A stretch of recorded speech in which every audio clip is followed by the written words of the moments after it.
Okay. All right, guys. Welcome back to the Raised Hunting Podcast. And I'm joined today by two very special guests because I didn't call them that last week, so I had to throw it again this week. Warren and Easton are here, and we're going to be talking. It's hunting season. And so one of the things that we have two tracking dogs. And so one of our topics that we're going to talk about is how do you want to, what should you and what should you not do in order to bring in a dog to recover your deer? I have a bet to make with you. Okay. And Warren should have already won it last year, but I'm making it right now.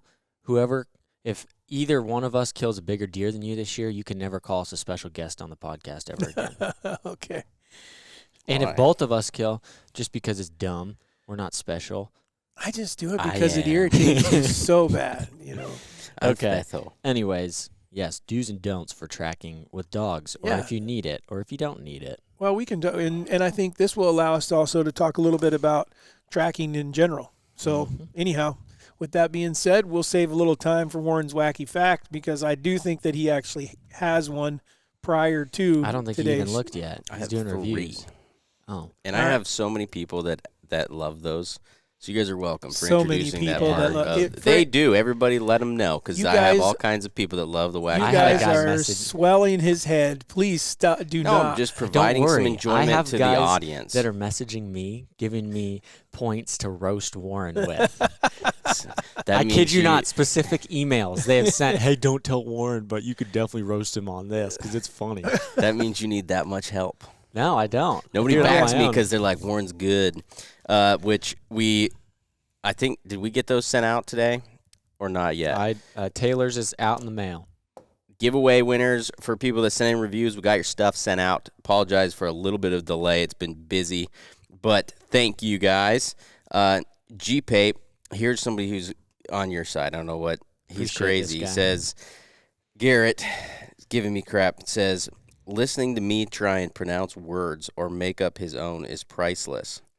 Well, let me tell you something, Garrett. I just have a wider expanse of vocabulary than you because I'm not making up any words except for debacle, and everyone agrees that one should be a word and that debacle doesn't make sense. I think you said it the right way. You said it the right way. Debacle. See, now we've confused me on which way it goes. Debacle is correct, I think. Debacle is not, because that makes more sense, and we got chastised for it. No, I think it isn't debacle. No, debacle is a word. With a D. I'm 199%. Warren's wacky fact today is it debacle or tobacco? 1 year ago you don't today, spell we still tobacco because it doesn't exist. You spell D. Yeah, see, it is debacle. Debacle. Debacle. Yeah, it definitely goes better with tobacco, but whatever. Okay. And so thank you guys for leaving those reviews. Please keep leaving those reviews. It helps majorly. The podcast, we have grown about 1,000 times since we started this last year. Really? Nick and I looked today. Yes. Very intriguing. So we've had 1,000% growth in 1 year. Dang. That's pretty good. That is good. Thank you, guys. No, we didn't start at 1. That anybody would want to listen to Dad talk that much, but that's just me. From what I've heard, you overtalk. You talk way too much.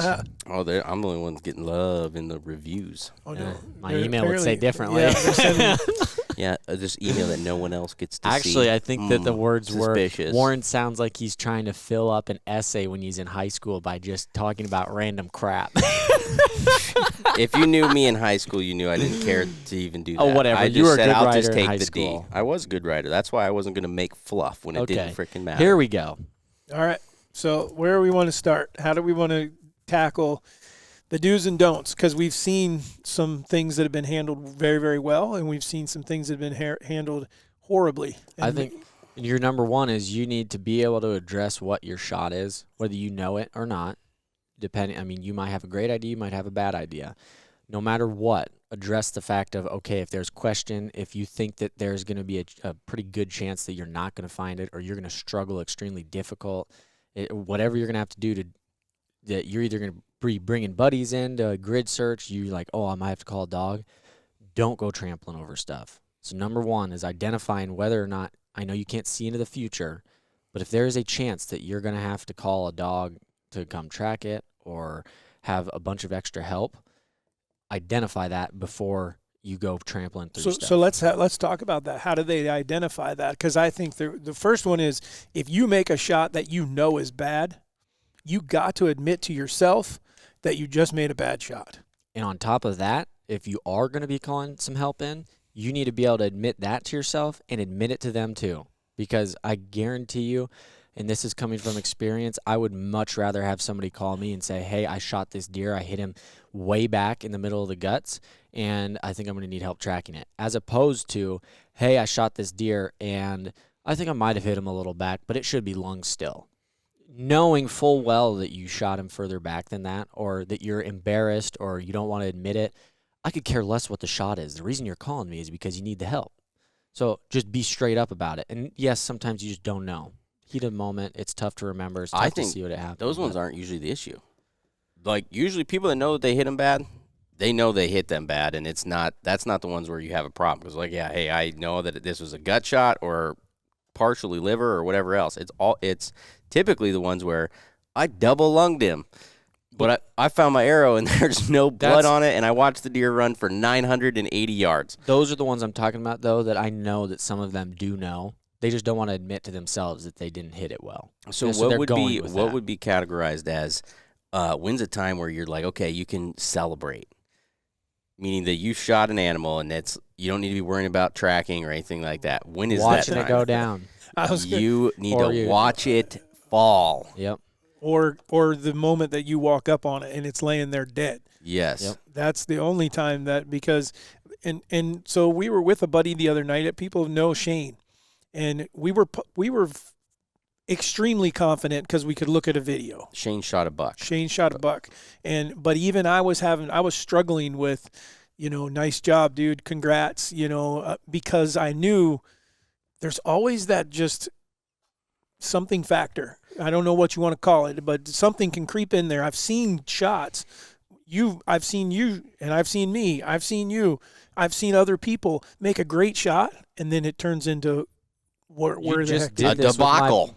Yeah. You just did this with my bull because Yes. I knew I smoked him, but we didn't see him go down. And I'm freaking out, and you're sitting there saying, we need to just calm down here and get our poop in a group, and let's go figure out where he's actually at and make sure he's done for before we get too excited. I didn't listen to that, but I was.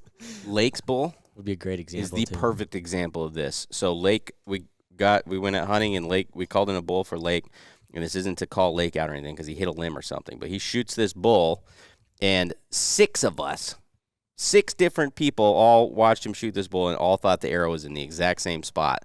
And even then we after watching the footage on the camera, so it's a small on a little screen. Well, from what we all saw in person is what I'm referring to. No camera, pretend the camera isn't there. 6 of us all thought the hit was in the exact same spot, which was about 2 inches, 3 inches below the spine.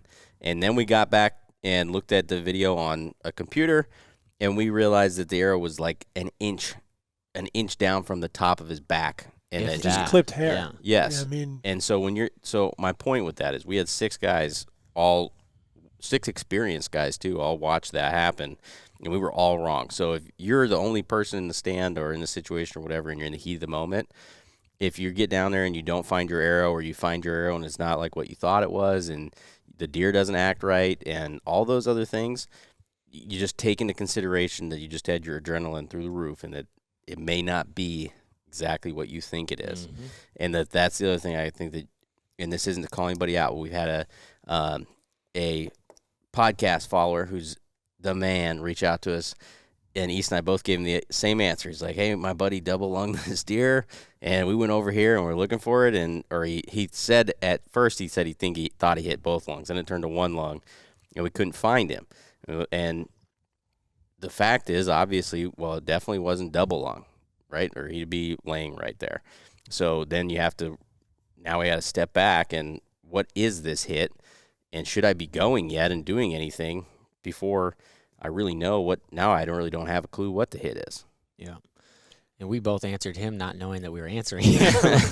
Well, and I think one thing that's important that came out on Shane's deer, because we did end up walking right to Shane's deer.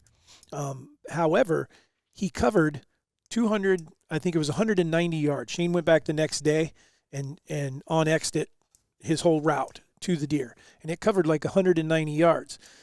I went when we were sitting in the tree. I'm looking 190 yards as a crow flies, or like that was No, the he actual. did the track. Yeah, he did the Yeah. track, and so 190 yards. So actually, he didn't. From where he shot, he was probably 100 yards. He made kind of a hook. Yep. And so anyhow, my point is though is that when we went back and played the footage and we watched it again, I remember thinking he was probably out of the small food plot that he came into in 3-4 seconds. And that was probably 70 yards of the 190 yards. So that deer probably was only alive for 20 seconds. They can cover that much ground that quickly. And so it can really throw you off on how much blood you're getting for one, especially when they bolt out of there. When It's hard to find blood. it's even hard if to they're find. gushing in. Yep. And so keep that in mind that, sporadic blood doesn't mean bad shot. Gushing blood helps. Well, and I think the best example of it too, that stuff can happen is because sometimes you're going to make a shot and it's going to be perfect, and you're going to know that it felt good, and you saw that arrow hit there, and you're 100% confident. And that was that deer that I shot with you several years ago. I shot this deer at 30 yards. We had it on video, And everything. Split G2s. Yes. Yep. And I would have bet any amount of money that I hit that deer exactly where I was aiming, and especially I did even without seeing the video. Like, it was just one of those shots where it felt good. perfect. And then Dad and I go down there, and we had all kinds of blood, and then he ended up like 60, 70 yards from me, and he's like, "What are you doing?" And I was like, "I'm following blood." And he's like, "Well, I'm following blood." And so instantly there, that was like, well, that's not good if somehow we're both Right. on blood, is what it was. The deer went up to this creek and double backed, and you basically just cut the distance. And that arrow ended up deflecting off the edge of his shoulder and coming out right in front of his back leg. And on the opposite side. right, so I could have seen for sure if you didn't have video of that and somebody with you, you'd be quite, what did I do? Like, I could have sworn that arrow was right there, and there could be the case too where you didn't actually do anything. It was some That really one was weird also circumstance. even more deceiving because of the amount of blood.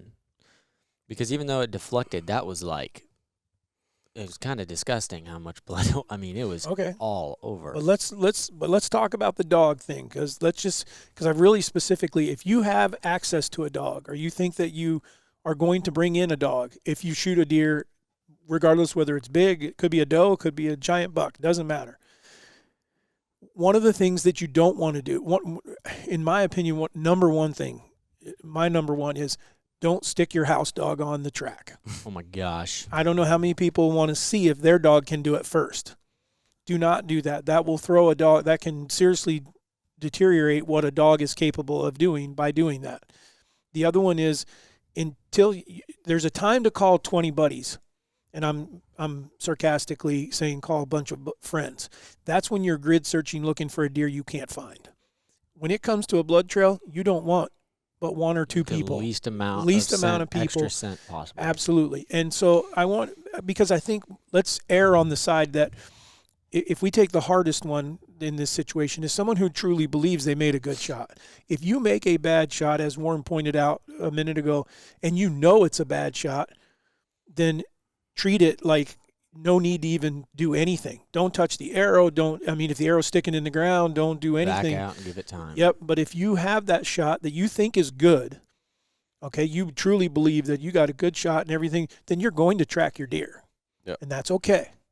Okay. But my point is, don't call 12 buddies. Don't use your house dog on it. That's okay to a point, because that's where it gets difficult, because they do think it was a good shot. Nothing wrong with this. Thinking that you have a good shot, and you start tracking, you get in 100 yards, you get in 200 yards, you get in 300 yards, and you're getting a drop of blood here, a drop of blood there, or it's petering out, or you're just not finding as much as you'd like to be. That's when it gets really difficult on us, or me specifically, just as a tracker, is because now you've gone 200-300 yards onto that track and added more and more and more scent. Because not only did you walk in there, you were probably walking around a little bit trying to find blood, Yep. and then you had to walk back out as well.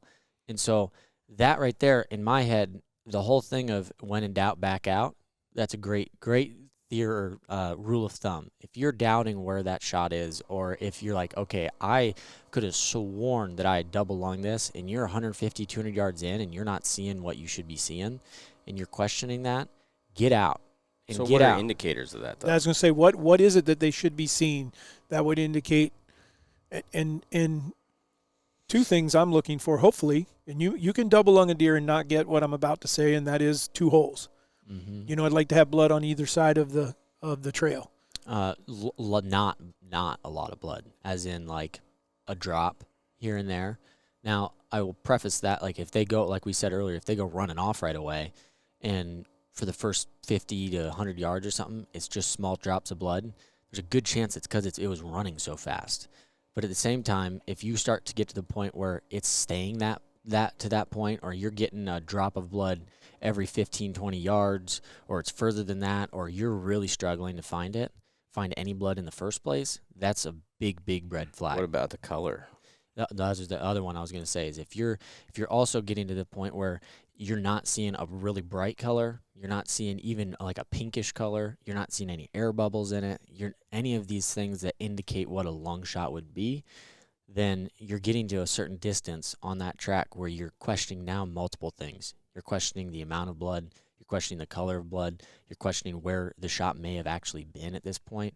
Those are 2 major indicators right there to say, okay, I need to, at a minimum, let's back out, let's think about this for a little bit. Even if you don't have footage, get out of there, call a couple buddies.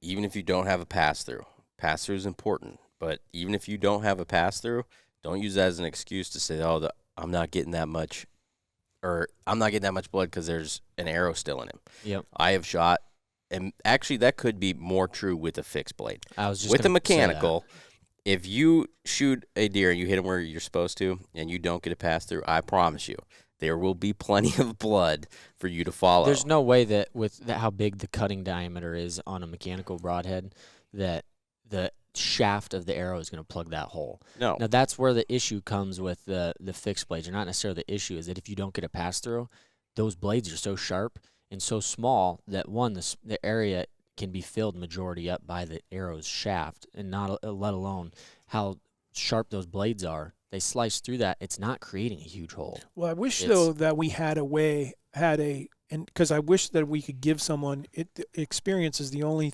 indicator. What constitutes a little blood, a lot of blood? Because again, I'll go back to Sheen's. Arrow stayed in that deer. Okay, he did have 2 holes, but the arrow was still in the deer. I would have told you we're not seeing like super good blood, but at the same time, your idea of super good blood is exactly different than most people's. Yeah, I mean, at the same time, it wasn't like we were spending 10 minutes looking for the next blood drop. We might spend a minute, and it was in the dark, and then it was, there's blood, and that's not drops, right? That's blood.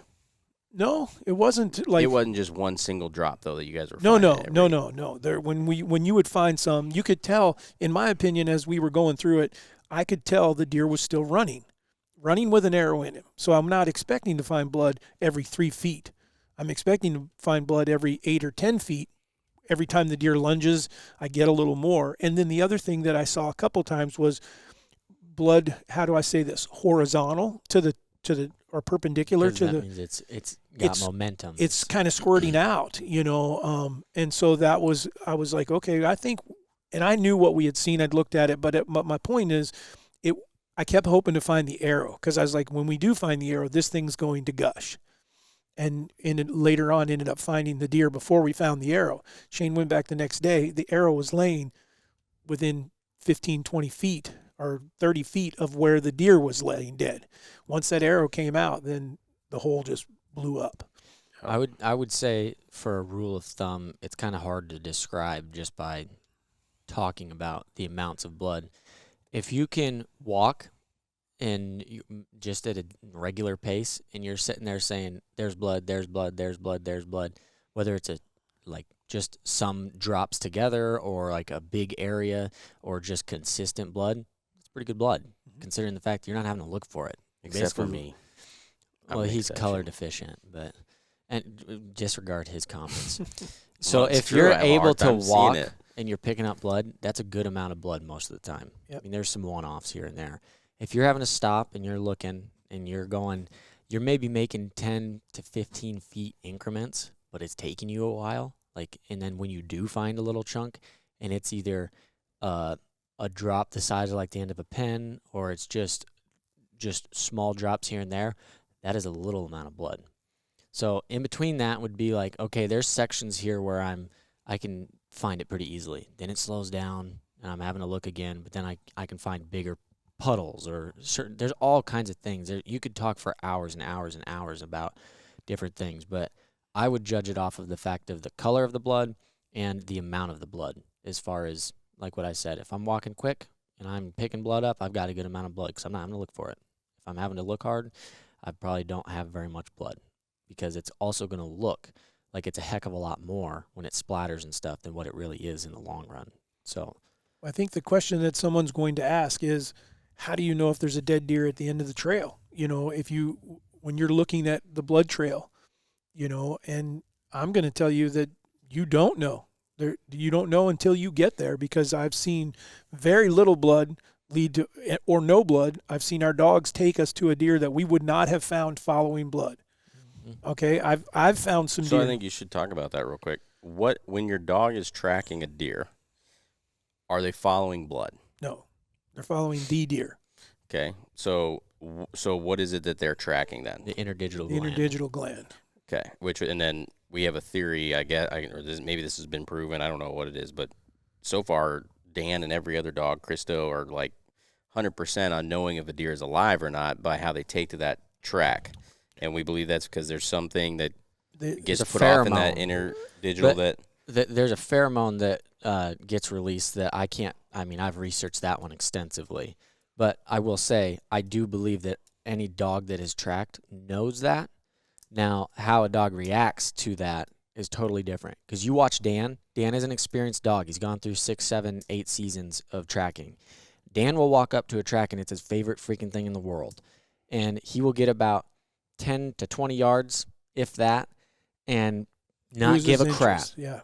Right there is a pretty dang good indicator that unless Dan has something seriously going on, that is probably Even pretty with uncommon. blood. Yeah, even with blood, Oh, yeah. that deer is probably alive. And every time he has done that, it has been proven. We've gotten pictures, or we've gotten a video, or we've seen that deer alive. Perfectly fine. Now, Christo, I have seen him do the same thing. We did about 2 hours one day where there was a guy that it was not a good shot. He knew it wasn't a good shot. We had a good idea what the shot was, and there was very minimal blood. Christo didn't take to it right away, but I got him to, because he's not experienced enough for me to trust whether or not he's just distracted or if he's going to go on it. And he kept going for a little ways, and he would find some more blood here and there, but he wasn't on that track. I mean, he would smell it and keep going, but he wasn't on it like he normally is. So my point is that sometimes you have a Dan. It's like, yo, I'm not wasting my time on this. Right. And other times you have a Christo who's not experienced enough. He does know. He's got an idea. He doesn't care that much, but he's going to keep going because he wants to follow it. Well, with Dan, you know. Yeah. Like, I bet you pretty well know 90% of the time, like, we're going to find a deer. I do now, but I remember the first time that he did it, where he didn't take to a track. I was mad. I'm like, Dan, what are you doing? I can see blood, come on, get on this. And I'm trying to do everything I can. And I'm like, man, he's like not interested at all. I don't understand that. But he would listen to me, and it would force him to go a little farther. And then he was do it again. And I was like, and then you called me the one time where Adam shot the deer, but then, and you said he's not doing it. And I'm like, okay, maybe it's because he's been running with me, and you said, well, we got blood, and he does not even getting to the end of it, and he's just not really paying any attention. That deer ended up alive. The one that I had ended up alive. Adam's dad ended up killing that deer a few days later. So my point is, as a trainer or as the tracker, it takes you a little bit to understand and to develop that. Now, same for the dog. Yes. Takes some time to gain that experience and Absolutely. confidence to know.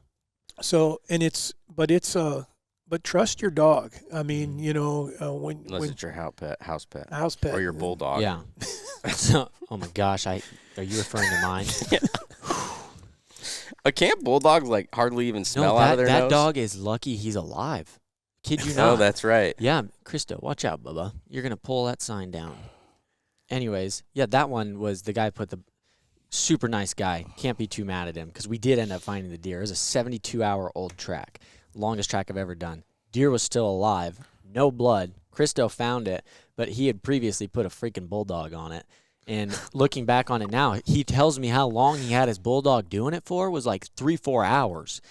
And I started looking at this. I'm like, I don't think they can hardly breathe when they're just sitting still. Right. And they That are, killed his you dog. have to be very careful with bulldogs exerting energy because they can't breathe. And this guy's freaking sending them. That bulldog probably loved it though. But that was, that is Dad.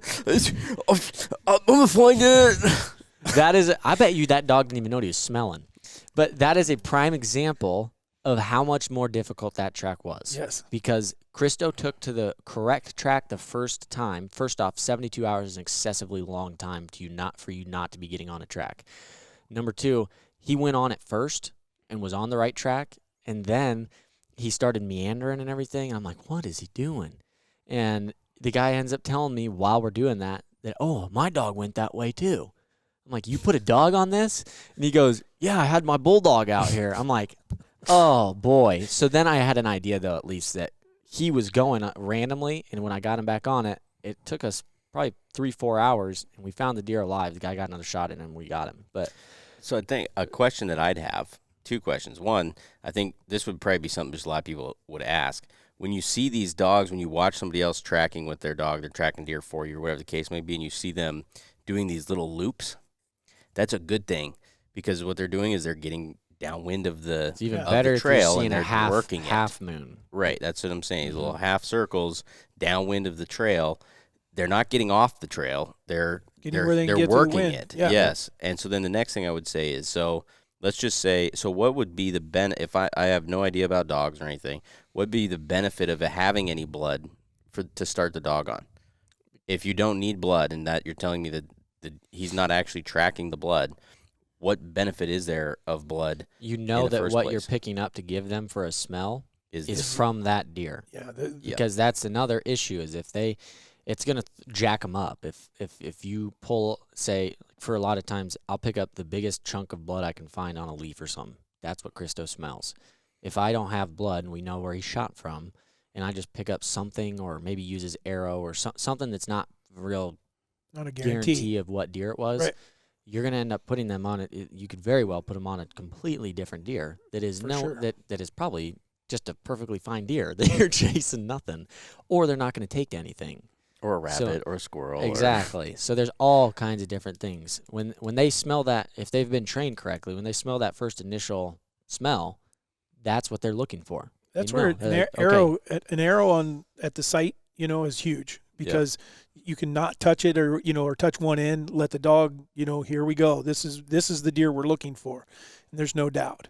That's I remember the most incredible thing that made me realize how powerful their noses are was, now this doesn't happen very often, but I missed the target screwing around. I can't remember what I was doing behind our office here, and shot into a bean field, right?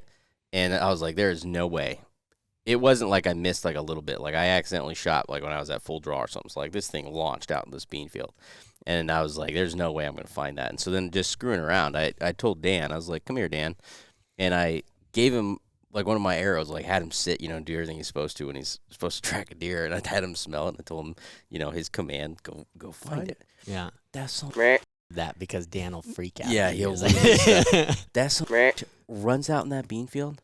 Found it. And like minute and a half later, comes back with my arrow. I about shit. I was like, oh my God. And then the worst part of it was, he's like all happy. He's like, He I got snapped it. it. I He got snapped it. it, didn't He he? flipping broke it because he bit it too hard. He is When awful about found biting it. Yeah. things. Yeah. Hey, he finds It them- was unbelievable. He finds them for the field to fork guys. Yeah. He did it. Those ones he doesn't camp pull one them year. out, but he stands there and like shoves his nose on the ground, and then you know to go look right there. No, it But I think that the hardest question about whether you need to call somebody in or not, whether number one would be, do you even have a contact? Do you have somebody that you can call? I don't know how many, I think we're in a lot of different states of people who listen to our podcast. So number one, legality is going to be part of it. Depends on if it's legal in your state or not. Number two, if it is legal in your state, It's pretty simple, I would imagine, from every state that I have noticed, and especially I know Iowa's does. Go on Facebook, go search up blood tracking group or something like that, or if you can't find that, put something out or reach out to some people. Hey, you know a dog, somebody that's tracking dogs, you'll find them pretty easily. And then from there, it's just a matter of lay out what the situation is and what you need. But identifying whether you need a dog or not isn't necessarily, I would much rather get a dog there and it ends up being a 150-yard track and you get your deer, as opposed to it's not going to be within 150 yards. It could be a mile away and you're looking everywhere, cannot find it. And now your chances of that dog coming in to find that are severely decreased. Go ahead. So I think this could be really beneficial for people. So like Iowa, it's just been legalized here in the last few years. This is going to piss a lot of people off, so I'm going to just warn you guys on this one. Why? What's he going to say? Because I think I have an idea where he's going with this, prefacing what you're calling in. I'm gonna role play. Okay. This is good. Are you calling me? Yeah. Hello. Hey, yeah, I saw on Facebook that you track deer. Is that right? Yes, sir. Okay, I shot this deer, and I think I hit him in the guts, but I'm not 100% sure. I'm pretty sure that the arrow was low and back. I think it's guts, but I'm not 100% positive. I tried to find the arrow, couldn't really find it, and I walked about 200 yards or so, couldn't find any blood, and I decided I'd better back out. So I was just wondering, like, one, has your dog ever tracked anything like that? Is it possible for him to find this? It is possible, and he has done it, but it's not going to be any easier if you've gone out. How much have you walked around it? Have you just walked on one trail? Have you been grid searching? Oh, I caked that sucker to make sure there wasn't any blood there. So I'll tell you this much. As much as I'd love to come help you. Like every bean pod, I made sure I stepped on every single one. I won't put my dog on that track because I'm not going. I would love to come help you, but at the same time, my dog needs to be rewarded with success, and that is setting him up for failure. So that's partly my question. Recommendation would be to grid search or do something or find somebody that is willing to put their dog on it. I thought we were on the same wavelength. We're not. I'm trying to help people on what questions to help them know if they have a good tracker or not. Because that, I have seen a lot of people in these Facebook groups that are running tracks and stuff with dogs that don't know what they're doing. And also have no experience with it. Exactly. Yeah. So I guess is what I'm trying to do is what are some qualifying questions that they could ask their tracker to help them know, which a lot of them in their defense too, they're not charging anything. They're saying, hey, I'll come run this track for cover my gas or whatever. They're not charging anything, but at the same time, if it's me and it's a big deer, I don't want to. I'm willing to pay. Yeah. To have somebody that knows what they're doing. If it was me calling to ask somebody else, I've got a few things I'd be asking. Number one would be how long have you specifically been tracking, not your dog, but how long have you been tracking for, whether it's been with other dogs? Because the handler is important. Yep. Get an idea on how many seasons they've done it for or whatever. Maybe if they have an idea, most of them will, how many tracks they've actually done, so you have a good idea. And I would say if you do ask them the question of success rates, don't let that get to you. Yeah, because our ability to find the deer is great, but our ability to find bad tracks is tough. The reason we're getting a phone call to go track is because it is the worst situation possible. So you got to think, if their success rate is low, that doesn't mean that they're a bad tracker all the time. Now, sometimes, yes. Or the deer could be alive, whatever. Yes, exactly. Number two, I would be asking, how many seasons has your dog specifically done it? Is this its first year? Is this its second year? Has it done hundreds of tracks? Get an idea on that. Because if it is a first-year dog or they're just starting kind of thing, they should be pretty open with you about, hey, I want to be able to put this dog on some tracks, but they don't have a ton of experience in everything. That's what my whole first year, that's what Christo was pro bono. If we found it was $100. Other than that, I told him, hey, he hasn't done a bunch of other tracks yet, but I want to get him experience. And so that's how we started it. That gives them a great representation. Should you ask them, does the breed of their dog matter really, you think? I would say never ask that. Unless it's a bulldog. If they're that I've got a Frenchie. I'm just telling you, though, that is my least favorite thing to answer because a lot of dogs have that, the natural ability to track. And it also is a big portion on your training, on whether or not you train them well or if they have the drive to do it. And the breed, I will tell you right now, firsthand, does not matter. Unless it's a bulldog. Okay, we have some outliers, or a Chihuahua or something. Although wiener Actually, dogs, if they have a I'd say- wiener Yeah. dog, wiener dogs are great, phenomenal. Chihuahuas, I just wouldn't do that in respect for the deer. Yes, Because if I was a deer and I died and I got found by a Chihuahua, The other I'd be mad. question that I think that I would want to know is, does your dog work off of a lead? And you want your dog, you want the tracker, in my opinion, on a lead. You want Yes. that dog, not the tracker, but you want the dog on a lead. Dad likes being on a leash. Yeah. They're into some weird stuff on the weekends. So you want to make sure that the dog is on a lead because Sure, I can do that, but it's a That premium. allows them to stay focused. well, and it allows you to have to an idea where they're- control of what's going on, and you don't end up with a dog running a deer. Yep. You know, and then chasing them all over Or the putting place. your dog in a situation that is dangerous. Yeah, for them, too. absolutely. You find the one that's alive, because the last thing that a tracker want, or at least me, I never want Dan up on a deer that's alive, because if they make it a bad situation where the dog gets hurt, even if it doesn't kill them or something like that, but if the deer actually paws them or uses its antlers on them or something like that, you could get a dog that would be reluctant to run another track, because at the end of that track, it's a bad deal. Got smoked by a deer. Yeah. So What would you have? Because I have a couple in my head, but would you have a couple things that are a red flag for it? Like if you hear this from a tracker, from a tracker, yeah, if they answer you something or they're If- asking you something. if you get someone that is overconfident, Mm-hmm. if they start telling you my dog can find anything, I would be like, Okay. yeah, I mean, okay, this guy just is looking for his dog to get some more training, tracking, whatever you want to. That goes along with what you just said, that you're not in a high probable situation here to start off. That's why you've been called. So for them to be super confident or whatever is great. Well, and Dan's one of the best dogs we've ever seen, and I'm Absolutely. sure one of He is the best I've ever been. possibly around. the best in the state. The dude, I don't even. his run. nose is unbelievable, and it's not necessarily his nose; it's just training and what he understands.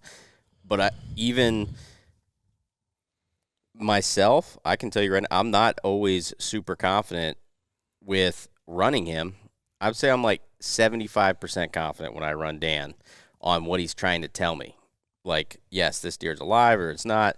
It's very, very difficult to know, to be communicating with your dog well enough to know for sure he's saying, yeah, this deer's dead, let's keep going, or it's not. That would be one other thing I would say real quick. I think from a lot of the tracks that I've ran, if you are if you're the guy that shot the deer and the dog starts taking off on tracks, don't go with them, because I've had a lot of times where I need to circle back and restart, and like unless there's blood or something, I think it's going to make it more difficult if you have 2 or 3 guys that keep walking up there and then you have to keep restarting your dog. I like to have them with me, but only until I'm alone most of the time.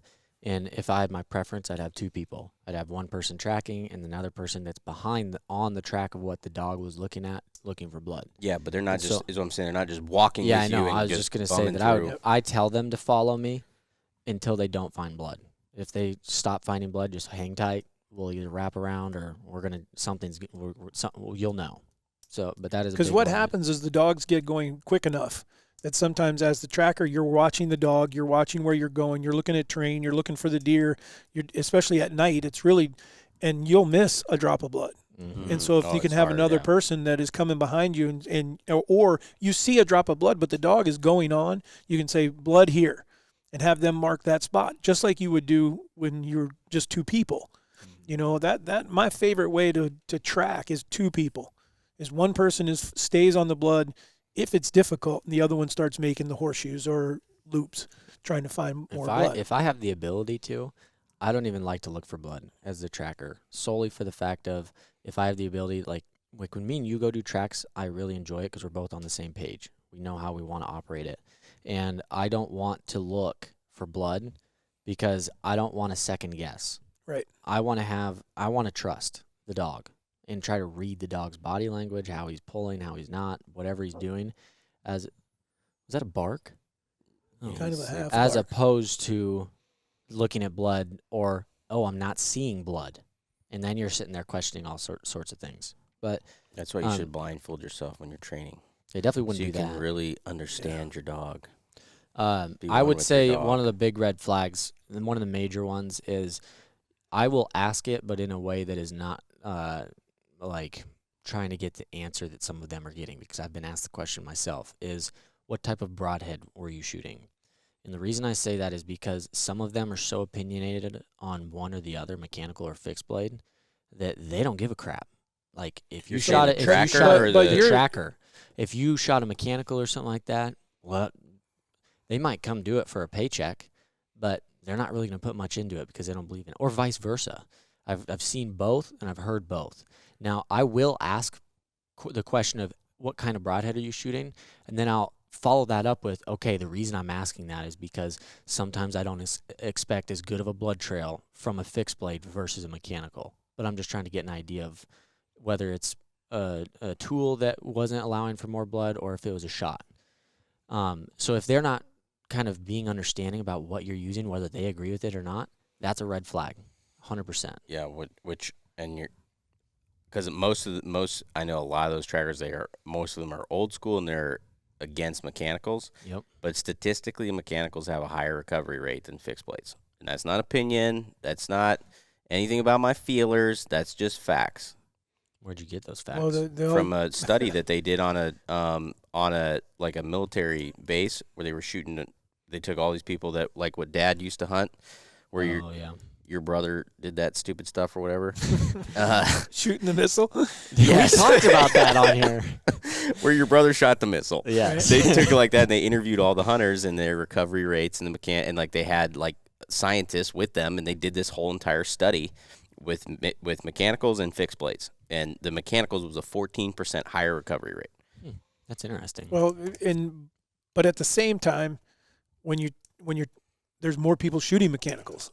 You know, I'm not saying one way or another. I'm just saying that was a right. You can't be saying you hit them in the right spot. Oh, I think it is. You hit them in the right spot with any of them, it doesn't matter. But you definitely can't be saying, well, we're not going to go look because it's a mechanical or something stupid like that. I would say with the topic of this podcast, at a minimum, if you're questioning what your tracks are, at an absolute minimum, reach out to somebody. Text or message us on social or something if you have somebody else's number that's got some experience, or just a buddy that maybe hunts as well. Getting second opinions on these kinds of things is great because you start getting into the mode of this could happen, that could happen, and then you block certain things out sometimes that you don't need to. So if you're questioning a blood trail or what's going on, number one, get a second opinion or multiple opinions. Number two, if you have the ability to, I would 100% recommend before you go grid searching anything is if you have the ability or the access to a dog, use it. Because they're a great insurance policy, and the odds of them finding it over you finding it, especially in situations with little to no blood, is much higher than what it's going to be if you guys just go out grid searching. So those are things to think about. I know it can always be difficult to determine whether or not you need it or you don't. I would rather need it and have it and not need it than need it and not have it. Yep. So think about those things, especially here in Iowa. We're getting ramped up into the season. I'm seeing people knocking down big boys left and right now and shooting deer left and right. As we start getting more calls, think about those things if you are going to need a dog. Okay, this is a track that I'm not super confident about. I'm not going to go trample around everywhere in there because I want to have the best chance with the dog. So, which is, I think, partially why we wanted to do this now, because before the season, it's timely. Or we're a week into the season, so as soon as we could. The only thing that we have not talked about, and I don't know whether it doesn't change that much, would be weather conditions. Weather conditions can play a factor on what the dog, how long. Easton's talking about a 72-hour recovery. That worked out. They still found that deer. That's a long time. I don't know that Dan's run a track 72 hours long. That's our longest. 24 hours. Far. But that deer was still alive, so it could have helped in that situation. I think it actually hurt. I was gonna say it could hurt. Why? Because he didn't bleed for any, like, really at all. So number one, we have the issue of will they take to it? Because I don't know if that deer would have died. I know that he was not feeling good. If he let the dog get close, or let you guys get close enough that the guy was able to get another shot, that deer was dying. I mean, I know he was very, very sick, but it was enough to the point where it wasn't like a center of the guts shot kind of thing where you're like, okay, it's just a matter of time, it's going to die. That would be number one, where how well is he going to take a track to it? And number two would have been if he's moving around and stuff. Now, in this situation, it had moved multiple times, but when we ended up finding it, it had been bedded there for a little bit, Yeah, which how many was times did beneficial. he bumped him? That I don't know. See, that's what I'm wondering, though, is like if Crystal just had to get to that first one, and then each one got more and more fresh. Well, we got to 2 or 3 beds before Right. we finally got to something where Krista was actually consistently tracking something, as opposed to going off. I would and say different that he things. jumped the deer. Yeah. In my You know, opinion, and then I it was I fresh. think that, it could go both ways. I guess I don't know. I would prefer for him to have not been alive for multiple reasons when we got to him. But Well, the I don't good know thing if it about that worked was that the meat was good, probably Uh-huh. still. yeah, and it would not have been if it had Yeah, died same because it was pretty warm. Yeah. So around weather there. conditions, real quick. What is you and your dog's favorite weather condition, or what deters us? Obviously, snow covers. Like you got a track, and then 24 hours snow covered, you pretty much have lost that track. It's gonna be tough. It's going to be really Mine tough. is I don't like having number one, heat. Awful. I hate putting my dog in heat. Number two, the reason because of that is if it's been hot for a while, is it's dry. When it's dry, not as much scent. Moisture is what holds the scent. So you get days where you got dew in the mornings and in the evenings, or you're getting frost, things like that. I like that because number one, it's a good temperature for the dog to be tracking. He's not going to overheat. Number two, there's moisture in the ground, in the air, so there's going to be the scent there. The only time I don't like moisture is if it's, and Coming I will say down that even more. if it's like sprinkling, I'm okay with that because it's not enough to where it's going to overwhelm them so much that they aren't going to be able to decipher what's what. But if it's pouring down rain or it's raining pretty hard, it makes it pretty much impossible because it's not going to just hold the scent; it's going to wash it away. Which is also going to wash away any eye clues for you, any kind of blood that you can visibly see. Yep. Yeah. I hope that everyone that understands dogs. I didn't know it until we got Dan. How hard they're working when they're trying to track. I mean, tremendous. they're working way harder than if they just go out for a run. That nose to the ground, and they are employing everything that they can within their body to follow exactly what they're after. So you got to give these dogs a break once in a while. If a tracker needs to take a break for a second or let the dog take a break, then you need to do that. So well, if it's number one, you think about a dog when they get hot, they're panting. That's how they cool Right. themselves off. So they're not panting. They're running and doing everything, but they're not panting because they're breathing through their nose. Right. So that's number one. And number two is they, if you think about the training periods, like a lot of people will tell you that the mind of a dog, in order to not strain it and let it actually resonate what it's learning, should be somewhere in that 15-minute time period. 15 to 30 minutes of really good quality training, and after that it's too much for them. So if you think about it, they are not being able to breathe properly because they're breathing through their nose, so they can't sweat, they can't cool themselves down. And number two, they are mentally straining themselves tremendously. It's not like it's bad for them, but just keep those things in mind to not push them too much, Right. and let them do their thing. So we've talked about 15 hot. minutes? 15 to 30 minutes is like your peak times to That seems long. well, That'd 15. be that's peak for me. Yours is more like a minute. 4, I 5 want to. minutes I really total. want to say that if I'd have to read it again, I want to say 15 minutes is like you're good. You don't want to really go much longer than that. I think you can go to 30, and somebody might correct me on that. I think his is But- like 6 minutes and 15 seconds. Well, that's giving him some, I think. I was gonna Yeah. say, I was thinking more like 45 seconds. He's out. No. But Christo, the difference is the crazy thing about him is he's so high strung. Yet when you put him on a track, he's a totally different dog. Mm-hmm. Dan is exact opposite. Dan's pretty mellow, like life is all good. Then you tell him we're going tracking, and he freaks out. So you mentioned the hot. And I would say that you can get some of the same results when it's super cold. Mm-hmm. When you get down to where it's -degree weather, sometimes that can be a little tougher on a dog. It's hard for them to smell when things are frozen as well. Everything's frozen and things like that. So, but those are some conditions that the tracker should mention to you or take into account.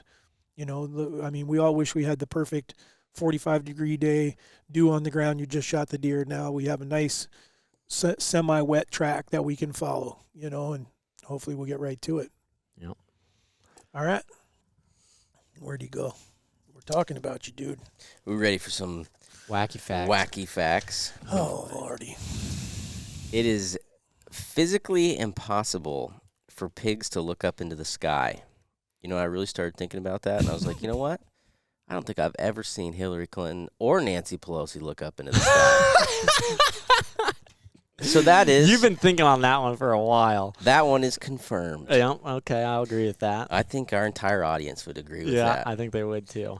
Freaking pieces of... I'm not gonna say anything Pigs else. can't look up. Anyways, in the sky. yeah, which we can thank them for the price of bacon. Now that's like $9 for one package.